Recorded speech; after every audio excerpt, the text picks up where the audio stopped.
response ng ating mga COVID beds. Kasi limited ang ating mga healthcare workers sa Pilipinas.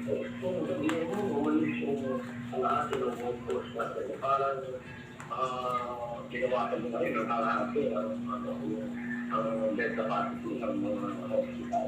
Ayon sa POEA, ang gobyerno ng Saudi Arabia naghahanap ng 600 nurses for immediate hiring. Meron ding Memorandum of Agreement ang DOLE at United Kingdom para sa proteksyon at pangangalaga ng mga Filipino health professionals sa UK. Ayon sa Philippine Labor Attaché sa London, nasa 50,000 nurses ang kailangan doon hanggang 2024. Mas gusto ko po magstay dito kasi andito yung family, and kung mas maayos po yung trato and compensations in terms of the salaries and benefits. Di naman nababahala dito ang Malacanang. Naniniwala naman po tayo na sapat tayo na meron tayong sapat na graduate at mga board passers para palitan po yung mga pwesto ng mga nurses na mag-abroad. Sa Lima at Malate, katutok, 24 oras.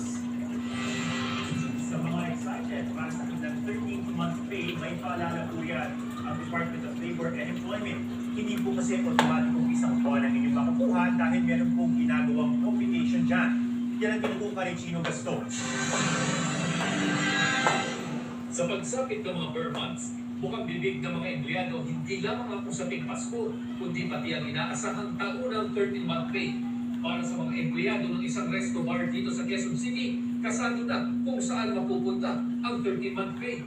Pang dagdag po sa Noche Buena, sa bagong taon, pang dagdag na rin po sa mga pambayad ng mga utang, sa mga billing. Kailangan natin bigyan ng 13